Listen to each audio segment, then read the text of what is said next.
Philippians 4:13. Christ gives me the strength to face anything. Other versions say, I can do all things through Him who gives me strength. What to do with your personal weaknesses? Maraming kahinaan ng tao o maraming ginuguni-guni na kahinaan? Ano ang marapat gawin dito? Panginoon, salamat po dahil kayo ang aming lakas. Salamat sa inyong paglilinis. Salamat sa inyong liwanag. Ngayon, Panginoon, humihingi kami ng inyong pagpapala, karunungan, kaliwanagan. Buksan niyo ang aming isip at puso. Maunawa ang maraming bagay na kuminsan ay nagpapabigat sa aming buhay na dapat naman sana ay hindi. Teach us. Be our preacher, our teacher, and healer. We seek you, Father, in the name of your Son, Jesus, our Lord and our friend. What to do with your personal weakness? Know and acknowledge your weakness. Kilalanin, alamin at tanggapin ang mga kahinaan. Romans 7:18, I know that my selfish desires won't let me do anything that is good. Even when I want to do right, I cannot. Yan ang sinasabi ni Pablo, kahit gusto kong gawin ang tama, hindi ko nagagawa. Kahit anong mabuting gawin ko, hindi yun ang aking laging nagagawa. Kinikilala ang kahinaan, kinikilala maging ang pagkakamali. 2 Corinthians 11:27-29, I have worked and struggled and spent many sleepless nights. I have gone hungry and thirsty and often had nothing to eat. I have been cold from not having enough clothes to keep me warm. Besides everything else, each day I am burdened down, worrying about all the churches. When others are weak, I am weak too. When others are tricked into sin, I get angry. So Paul speaks here, acknowledging his weaknesses, his shortcomings, and his very weak human nature, in spite of his great calling and great office. Strengthen your weakness with training and practice. Matapos sa ating makilala, masuri, maihayag ang ating mga kahinaan, ito'y palakasin sa mamamagitan ng pagsasanay. Maging ang mga athletes, lumalakas sa pagsasanay. Ang mahina ay lumalakas at yung malakas ay lalong lumalakas kung nagsasanay. Spiritual practice. I keep my body under control and make it my slave. That is physical practice, which is a metaphor also for spiritual practice. Sinasanay natin ang ating ugali. Sinasanay ang asal. Sinasanay ang kilos para maitama ang mali, maituwid ang liko, at mapaganda ang hindi maganda. 1 Timothy 4:8, exercise is good for your body, but religion helps you in every way. It promises life now and forever. So here, yung dalawang uri ng exercise ay pinapakita, physical exercise and spiritual exercise through the practice of correct religion. Makikita natin na laging kailangan ng pagsasanay sa anumang larangan ng buhay. What to do with your personal weakness? Strengthen your weakness with supplementation from other people. May mga kahinaan tayo na talagang kahinaan natin kahit anong pagsasanay at practice ang gawin mo, kahinaan siya talaga. Kaya kailangan tayong humugot ng lakas mula sa ibang taong nasa paligid natin na yung ating kahinaan ang kanilang lakas. Kaya maganda na ang mag-asawa, magkaiba ng mga strengths, magkakaiba rin ng weaknesses, at hindi mo pipilitin yung strength mo ay maging strength niya, kundi yung strength mo ang ibibigay mo sa kanya, at yung weakness mo ay pupunan niya ng kanyang sariling strength. Hindi kailangan magkamukha kayo para kayo magkasundo, mas magkaiba, mas tugma, kasi magkakatulungan kayo sa mga kahinaan. Kung meron tayong kapatid na napakagaling sa isang larangan ng buhay, siya ang ating aasahan, at sa ibang larangan naman, aasa siya sa atin. This is the very concept of the church.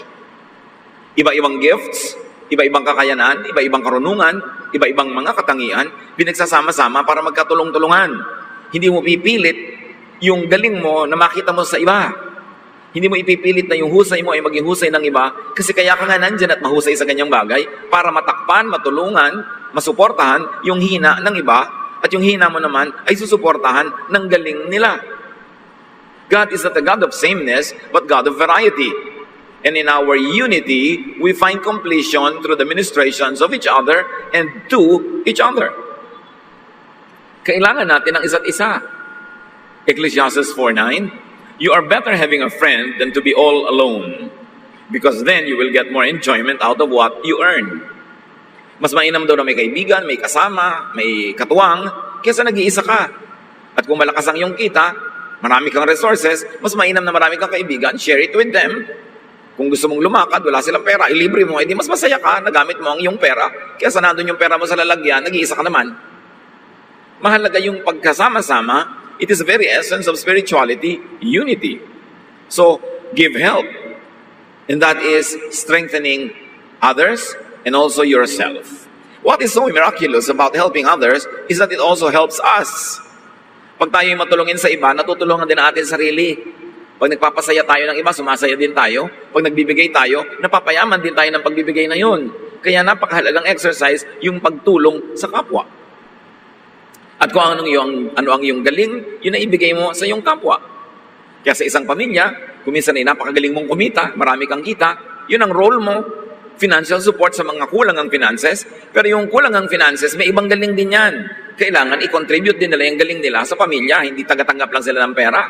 So kung mayroong isang member ng family na na-hospital, nagkakasakit, mayroong nagsusuporta dyan sa pera kasi mas marami siyang pera, yung iba naman, ang suporta nila, warm body. Sila yung nag-aalaga, sila yung nag-iintindi, sila yung bili dito, lakad noon, takbo dito, yun ang kontribusyon nila.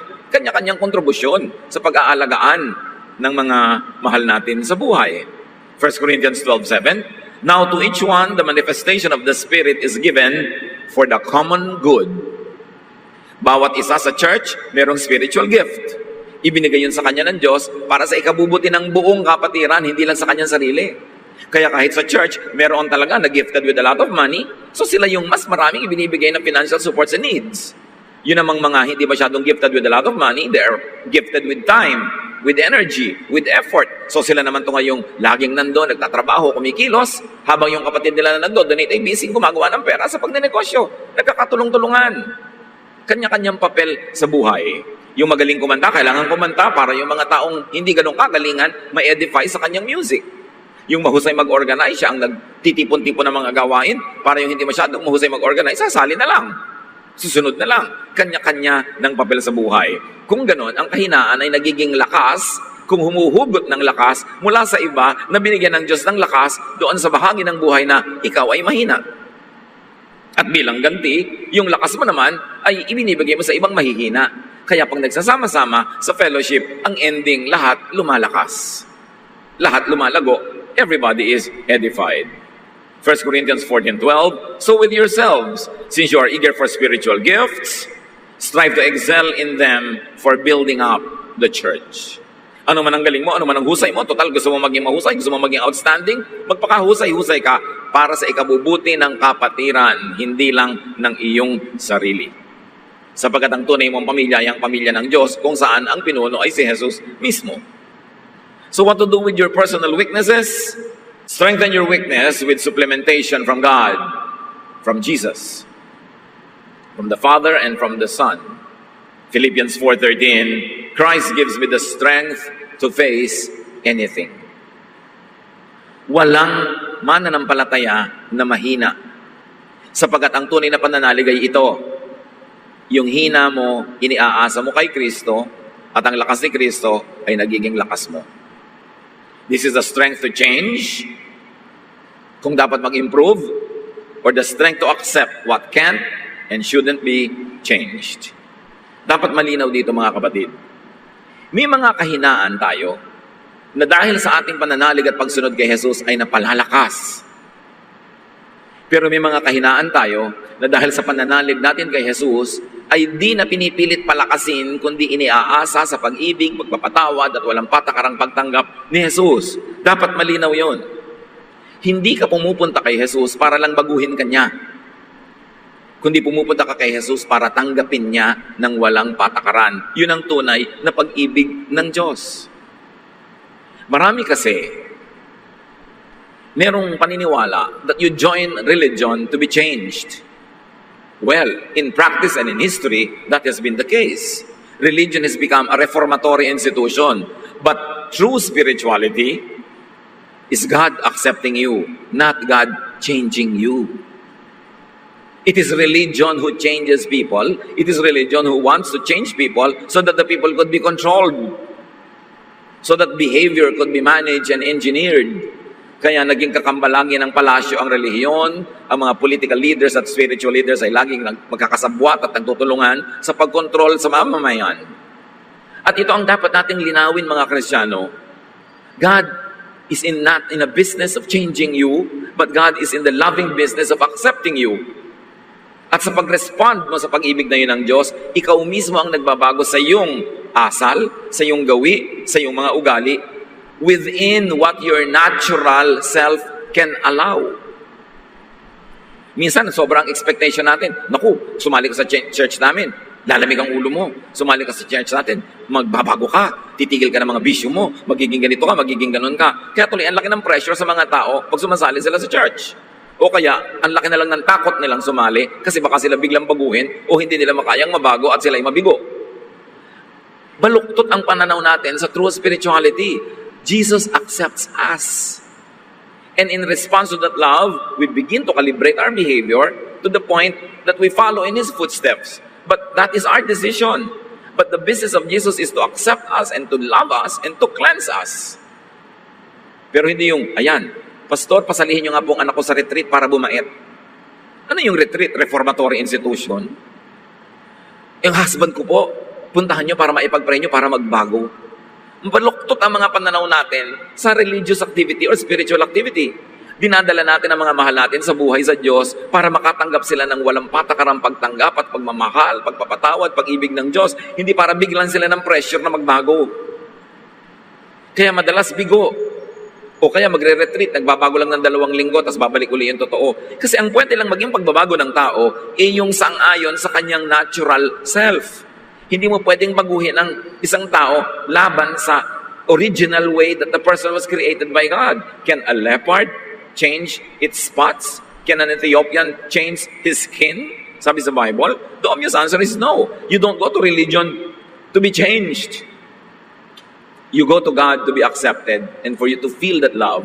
And in response to that love, you begin to fine-tune, to calibrate, to improve your behavior within your nature. But religious activity or membership cannot change your nature. Because yung nature mo, Diyos ang gumawa nun. Dapat malinaw yon para hindi sobrang pressure sa atin when we become a member of a spiritual community at hindi rin sobrang pressure na ibinibigay natin sa iba. O ano? 3 taon ka nang nagba-Bible study, takot ka pa rin sa dilim. We expect people to change overnight just because nagbukas ng Bible, just because umattend ng church. O ano? Sunday school ka ng Sunday school dyan, malululain ka pa rin, may phobia ka pa rin, natatakot ka pa rin. Tuloy sobrang pressure ang binibigay natin sa kapwa at marami napipilitang magpanggap para lang magmukhang oo nga, nagbago na sila. Tapos pag lumabas yung totoo nila uli, machichismis, nagbabackslide. Kaya napaka-oppressive kasama ang mga baluktot ang mga pananalig. Ang hirap nilang kasama kasi hindi nila naiintindihan na ang Diyos ay nagpapatawad, hindi nagbabago ng tao. Kasi kung ang Diyos ang nagbabago ng tao, di Diyos dapat ang managot sa lahat ng hindi nagbago. Kasi siya pala ang nagbabago ng tao, di lahat ng hindi nagbago, siya ang may gawa. No, God accepts and loves us. Warts, wounds, scars, and all. That is the love of God through Jesus that even Christians do not understand. Sobra tayong nagiging legalistic. Member ka na dito, dapat ganito ka na, dapat ganun ka na, dapat ganun ka na. Puro mga panlabas at mga behavioral changes ang inaatupag natin, samantalang ang business ng Diyos ay mag-heal, magpagaling sa pamamagitan ng pagtanggap, pag-ibig, pagpapatawad. Pati si Pablo, na napakalaki ng ministry, maraming mga hindi nabago sa kanya. 2 Corinthians 12, 6-9, even if I should choose to boast, I would not be a fool, because I would be speaking the truth. But I refrain, so no one will think more of me than what is warranted by what I do or say, or because of those surpassingly great revelations. Si Pablo, dinala ng Diyos sa 3 langit, to the 3rd heaven. Binigyan siya ng mga revelation na hindi nabigay sa mga original 12 apostles. Ang dami-dami niyang nalaman na higit sa nalaman ng mga kasama ni Jesus at susunod-sunod sa kanya sa earthly life ni Jesus. Pero sabi niya, kahit ganitong surpassing ang revelation na binigay sa akin, marami pa rin akong weaknesses. Marami pa rin akong hindi na bago. At yun ay tinatanggap ko na lang. At iniaasa ko na lang yun kay Jesus. So, but therefore, in order to keep me from becoming conceited, I was given a thorn in my flesh, a messenger of Satan, to torment me. Walang lubos na nakaunawa kung ano yung thorn in the flesh. Pero ang sinasabi ni Pablo, meron akong kahinaan, meron akong kapintasan, meron akong pagdurusa na inihalalapit ko sa Diyos na alisin niya, pero hindi niya inalis. Sa kabila ng katotohanan na ako'y binigyan niya ng great revelation, napakahusay ng ibinigay niya sa aking ministry, pero sabi niya, sa makatuwid, pinanatili ng Diyos itong aking matatawag ng ibang kapintasan o kahinaan para ma-check ang pride ko. Kasi sobrang ibinigay sa akin ng spiritual gift. So binigyan ito ng kapintasan o kahinaan, maging kapintasan sa tingin lang ng iba, para hindi naman ako sobrang yumabang. Para may weakness pa rin ako. Para ako'y laging umaasa sa Diyos. Sabi niya, 3 times, I pleaded with the Lord to take it away from me. But He said to me, my grace is sufficient for you, for my power is made perfect in weakness. Therefore, I will boast all the more gladly about my weaknesses, so that Christ's power may rest on me. Ang linaw. Sabi niya, napakadakila ng ministry ibinigay sa akin, ang katalinuhan, ang revelation na binigay sa akin, grabe. Pero sa kabila nun, meron namang ibinigay sa akin na kahinaan. At kiusap ko na ito 3 beses. Pero ang sagot ng Diyos, hayaan mong manatili ang iyong kahinaan para aasa ka pa rin sa akin. Kahit napaka-great ng gift sa iyo, kahit napaka-great ng ministry sa iyo, aasa ka pa rin sa pangunawa, aasa ka pa rin sa kabaitan ng kapwa. Kasi meron kang ang kahinaan o kapintasan. It was part of the package. Hindi yun inalis ng Diyos. So huwag niyong asahan na kung lang kayo ay lumapit kay Jesus, tumanggap kay Jesus, naging member ng isang religious community, ay lahat ng weaknesses ay matatanggal. Meron kang sinasadya ng Diyos na iwan doon para wag kang yumabang, para lalo kang umasa sa Kanya, tulad kay Paul. 2 Corinthians 12:10, yes, I am glad to be weak, if it is for Christ, because when I am weak, I am strong. Sa inyo, may kahinaan ako. Mayroong kulang, may kapintasan, pero habang iniaasa ko sa Diyos yon, nagiging lakas ko yon, kasi yun ang nagiging entry point ng Diyos sa buhay ko. Mahirap kasi maging entry point ng Diyos sa atin yung ating strength, lalo't kung napapayabang na tayo, nagiging mapagbataas, pero yung weakness mo na lagi mong iniaasa sa Diyos, yun ang pinakamadaling entry point ng Diyos into your life. So, don't expect yourself to be strong in every area, and don't expect others to be strong in every area, because in God's infinite wisdom, He has allowed this thorn in the flesh, not only in Paul, but in many of us. At doon tayo aasa sa Kanyang pag-ibig, sa Kanyang pagtaguyod, at sa Kanyang patuloy na pagmamahal. Then after doing what you could to change or to improve, accept your weakness. Meron tayong weakness, i-identify mo yan. Magpa-practice ka, gagawin mo ang iyong magagawa para yan ay mag-improve, para yan palakasin. Pero kung nagawa mo na yung sagad, nagsikap ka na baguhin ang isang bagay, palakasin ang isang kahinaan, at kahinaan pa rin yun, pwes tanggapin mo na part yon ng iyong buhay, at magiging part yon ng iyong definition of who you are, at maaaring maging springboard pa yon for your ministry. 2 Corinthians 12:7, of course I am now referring to the wonderful things I saw. One of Satan's angels was sent to make me suffer terribly so that I would not feel too proud. Another version saying the same thing, sabi ni Pablo, naku, may kahinaan pa rin ako talaga, at yun ay tatanggapin ko na, at maaaring yan ang maging sanhi para hindi naman ako maging mayabang. So maging mga dakilang mga alagad ng Diyos, may mga thorn in the flesh, may kahinaan, at kung gusto bang alisin yun ng Diyos, hindi ba niya maalis? Pero kung nandun pa rin yun, kalooban ng Panginoon. Ito ang isa nating dapat maintindihan at matanggap, na may mga weaknesses ang tao na hindi Diyos ang mag-aalis sapagkat siya ang pumayag na nandun yun. Mahiwaga ang paraan ng pag-iisip ng Diyos at hindi natin siya dapat itulad sa ating mga tao. Na kung tayo lang ang Diyos, babaguhin natin ang lahat ng tao. Pero hindi ganun ang ginagawa ng Diyos, at mas malinaw yon, mas luluwag sa ating dibdib na tanggapin ang ating mga sarili at ang ating kapwa. So accept yourself as God created you. Matapos mong sikapin na improve ang sarili, pero kung hanggang doon at hanggang doon lang talaga ang nangyayari, accept yourself. Accept your natural self. And this is what it means to have the peace of Jesus. Habang nakikipagtunggali ka sa iyong sarili, habang nire-reject mo ang iyong sarili at ang iyong kapwa, hindi ka magkakaroon ng kapayapaan. Laging hati ang iyong loob at laging meron kang agam-agam. Pero ang sabi ni Lord, my peace I give to you, not as the world gives, do I give. Ganon. Do not be afraid. Do not let your heart be troubled. I have overcome the world. So yung mga kahinaan natin, yun ay charge to Jesus. Yun ang ibig sabihin na meron tayong tagapagligtas. Hindi tayo ang nagliligtas sa ating sarili.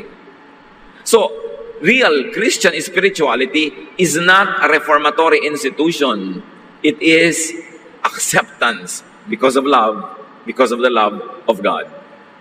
Ang tunay na paglapit sa Diyos ay hindi yung babaguhin mo yung sarili to the point na pasado ka na sa standard ng Diyos. Ang tunay na paglapit ng Diyos ay babaguhin ang iyong attitude about even yourself. Mamahalin at tatanggapin ka ng Diyos. Kaya maraming tao, lalo nang nag-religion, lalong nag-guilty. Nung naging religious, lalong bumigat ang kalooban, lalong lumungkot, lalong nagiging hypocritical, laging maging mapagpanggap. Kasi akala niya, kung mo lumapit ka na sa Diyos, change ka na. Eh, hindi naman talaga totoo. So, nagpapanggap na nag-change. At nakakaroon ka ng sakit pag lagi ka nagpapanggap. You don't change the brothers and the sisters. You accept and love them. And that love is what will inspire them to become the better versions of their own selves. Not to be the copy of another person, but to be the better version, the best version of their own natural selves. Dapat, kung tayo yung mga kapatid sa Panginoon, pag nandyan tayo, yung mga tao are at ease to be true, to be real, to be themselves. Hindi yung pag nandyan ka, nagpapanggap sila, nagbabanal-banalan dahil baka hindi sila pumasa sa iyong pihikang mga standards. Kaya nakakaroon ng kapahingahan ng tao pag tunay niyang natatagpuan ng Diyos dahil ang natatagpuan niya ay ang pag-ibig at pagtanggap ng Diyos na maging ng mga kapatiran. Ang mga kapatiran sa church, hindi ka dapat parang pulis na laging nag-iimbestiga, nagmamanman sa kabanalan ng iyong kapwa. At pagkatapos pag-uusapan at uhusgahan yung mga bumabagsak sa iyong standard. Coming to God is receiving His forgiveness, His unconditional love and acceptance. Not being forced into conforming to certain religious standards. Yun ang religion. Kaya magkaiba dapat yung organized religion sa true spirituality. Because in spirituality, you find freedom. You rest. You relax. Kaya sabi ni Jesus, come to me and I'll give you rest. Why? Because I will accept you. Because I will love you. And that is the same thing you should give to your brothers and sisters. Rest. Hindi yung binubuli-buli mo, pinipilit-pilit mo na sumunod sa mga kabanalan at guni-guni mo na mga imposibleng mangyari this side of eternity. So accept yourself as God created you. And then you will be free. And then you will find rest. And then you will have peace. And then you will be inspired to love others as well. Psalm 139:14. I praise you because of the wonderful way you created me. Everything you do is marvelous. Of this, I have no doubt. And everything includes yourself and myself. Ang tunay na espiritualidad, hindi mo pinipilit baguhin ang iyong kapwa, kundi natatanggap mo siya ng may pag-ibig, pangunawa, pagmamahal. At yung pag-ibig na yun ang magbibigay sa kanya ng inspirasyon na ayusin, ituwid ang liko, at magbago ayon sa kaya ng kanyang naturalesa. Pero hindi mo pwedeng baguhin yung nature. Kailangan ipanganak na ulitin ang design. So, God does not change people. Kung may babaguhin ng Diyos, mga paminsan-minsan, himala. Pero don't expect that. Hindi yung, ayan, sumali ka na sa amin, dapat magbago ka na. Dapat sumali ka na sa amin, therefore tatanggapin ka namin. Yun. Hindi baligtad. God accepts and loves people. It is people who change their behavior as much as their nature would allow. It is people who decide to change their lifestyles as a response to stimulus, very especially to the stimulus of love. Kung binabago ng tao ang lifestyle niya, dapat response niya sa pag-ibig ng Diyos, hindi response niya sa takot na madisiplina at matiwalag. Kasi takot lang yun. Walang kwenta yung ginagawa out of fear. So, importante nating isipin yan. When people become spiritual and change, it is usually in response to God's love, not to disciplinary measures of the church. Panglabas lang yon, nagiging pampaimbabaw. It is always important. So live with and live in spite of your weakness. Kung nagawa mo na ang project mo, na-improve ang sarili, ayusin, at hanggang doon lang yon, pues itahimik mo ang iyong puso, live with it. And live in spite of it. At laging ipaalala sa sarili ang Philippians 4:13, I can do all things through Him who strengthens me. Yes, that is my weakness. But because of Christ's love, that also becomes my strength. Because now, in this weakness, I put Jesus, I put His love, I put the love of God the Father, and then that becomes a strength. Not my strength, but the strength of God through Jesus that I enjoy because Jesus is in my heart. And then focus and operate on your strength. Mga kapatid, ang binibigyan natin ng focus sa ating kapatiran ay hindi yung mga kasalanan at kakulangan ng kapwa, kundi ano yung mabuti at maganda sa kanila, at yun ang itanghal, yun ang itaas, at yun ang i-celebrate. Philippians 3:13, my friends, I don't feel I have already arrived, but I forget what is behind, and I struggle for what is ahead. Kinakalimutan ko na yung tapos na. Ang sinisikap ko na lang ay yung darating pa.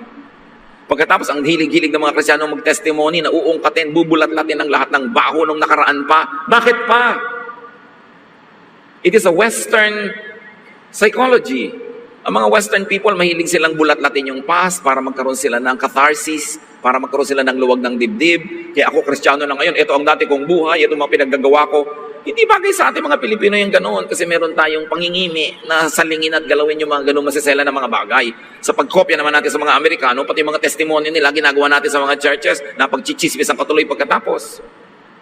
At pagkatapos, pagka napabalik ka sa dati mong buhay, machichismis ka na mag-backslide. Kaya hindi tayo mahilig yan sa mga testimony. Why celebrate and why make a big deal out of what's already past? Charged to the cross, it's finished. Sabi ni Paul, yung tapos na sa akin yan. Iniiwan ko na yan, ang inaatupag ko yung darating pa. Napakahalaga na suriin din naman pinaggagawa natin sa mga churches. Ito ang aking buhay, ito ang mga karumihan ko, ito ang mga pinaggagawa ko. Bakit pag-uusapan pa mga ganon? Mga Amerikano mahilig doon, pero hindi natin kailangan kopyahin yun. Hindi yun bagay sa kultura ng mga taga-asilangan. Sensitive kasi tayo sa ganung mga bagay. Ephesians 4:28-29, sabi niya, total, nasa Panginoon ka na. If you're a thief, quit stealing. Be honest and work hard so you will have something to give to people in need. Stop all your dirty talk. Say the right thing at the right time and help others by what you say. So ang mga pagbabago dito, behavioral, yung actual things that people do, pero hindi binabago yung kaloob-looban ng kaibuturan ng iyong puso. Kung talagang mahilig ka na kumain ng ganito, hindi kailangang baguhin yon. Kung talagang ikaw ay artistic, hindi kailangan tanggalin yon. Kung hindi ka artistic, hindi kailangang palitan yon. Yung basic nature mo, hindi yun binabago. Ang binabago lang natin yung outward behavior, especially that which affects people in a negative way. So sabi, kung dati ka magnanakaw, tumigil ka na magnakaw. Baliktarin mo yun, magtrabaho kang mabuti, sumobra ang kita mo, tumulong ka sa mga nangangailangan. Kung dati kang gumagawa ng mga mali, itama mo na, para imbes na nasasaktan mo ang kapwa, ay natutulungan mo sila. Pero yung ikaw bilang isang tao, yung kaibuturan na yung kalooban, hindi binabago kasi Diyos ang nagbigay nun. We should know what can be changed and improved, and we should know what should be accepted and even celebrated para magkaroon tayo ng katahimikan sa ating puso. Accept others as God created them. So you don't accept only yourself, but others as well. Ephesians 2:10, God planned for us to do good things and to live as He always wanted us to live. That is why He sent Christ to make us what we are. So pag na-appreciate mo na nilikha ka ng Diyos, at kung may pinayagan siyang sa tingin ng iba ay weakness, ay nandyan pa, ma-appreciate mo pa rin yun na merong katuturan at kabuluhan yun, din mapapayapa ang iyong loob, and you will stop struggling with yourself all the time. John 13:34-35, but I am giving you a new command. You must love each other, just as I have loved you. If you love each other, everyone will know that you are my disciples. Walang sumama kay Jesus na sinabihan niya, magbago ka muna bago ka sumama sa amin. Perfect ka ba bago ka sumama sa amin? Wala ka bang kasalanan? Tinanggap niya ang lahat. At sa pagtagal ng panahon, kapiling si Jesus, people improved and improved and improved in response to His love. But the first act is to accept them and love them. At ganun ang dapat nating ibigay sa kapwa, maging sa ating sarili. Accept people as victims, as products of their personal circumstances. Marami mga tao kaya sila nagkaganyan, biktima. Luke 19, verse 10, the Son of Man came to look for and to save people who are lost. So you begin with that people are lost. And Jesus seeks them out to find them, to love them, to heal them, not to change them. Minsan may nadaanan ako isang Christian bookstore nakalagay, books that will change your life. Yun agad ang idea natin, come here and be changed. Yun ang idea ng religion Pero si Jesus, come and I'll accept you as you are. And then, you can become the better version of yourself in response to my love, in response to the strengthening that you will receive. But being changed is not a requirement. Meron pa ngang sobrang mga conservative churches, magpapa-youth camp, yung mga member nila magdadala ng pinsan, kaibigan na youth, tapos nire-reject nila dahil hindi nila gusto yung suot, hindi nila gusto yung kulay ng buhok ng kabataan, hindi nila gusto yung itsura. Aaten pa lang gusto mo, mukhang santo na. Ganun ang mga religion. Kaya yung mga tao ayaw na tuloy, natatakot. Samantalang, people need love, especially when they don't seem to deserve it. Hindi sa simula pa lang pinipili mo na agad. That is the way of the Pharisees. Laging nanguhusga, laging hindi ka pwede, hindi ka banal enough. John 8:11, sabi ni Jesus sa babaeng, babatuhin sana ng mga tao, did anyone accuse you? No, sir, the woman answered. And that's because Jesus defended the woman. Then Jesus told her, I am not going to accuse you either. You may go now. Masarap kasama si Jesus. Kahit sabihin pa niya sa iyong, sin no more. Pero hindi niya ginagawang kailangan, sinless ka na bago ka lumapit sa akin. Sabi niya, I'm not going to accuse you. I will love you. This is the Jesus that we should know. This is the Jesus that had been hidden by the church from people because ang laging inuukil-kil ng mga churches sa mga tao is the strictness and the law of Moses na tinakpan na ng law of love ni Jesus. Gaano kahirap maintindihan yun? Personal weakness should be recognized, strengthened, and turned into strength. Turn every disadvantage to an advantage. Mga kapatid, gusto kong ulitin ito. Kung meron kayong weakness, sa tingin nyo weakness, do what you can to strengthen it. And after you have done what you could, may natira pa rin o nandun pa rin siya, tanggapin nyo, manahimik kayo, live with it, live in spite of it, surrender it to Jesus, and depend on the love of Jesus. Ephesians 4:31-32, stop being bitter and angry and mad at others. Don't yell at one another or curse each other or even be rude. Instead, be kind and merciful, forgive others, just as God forgave you because of Christ. So you apply this to other people and apply this to yourself. Let the love of God through Jesus prevail. Personal weaknesses should be accepted and lived with after you have done what you could to improve on them. Ecclesiastes 3:11-12, and he puts questions in our minds about the past and the future. I know the best thing we can do is to always enjoy life. Do not problematize life. Do not over-problematize even your perceived weaknesses.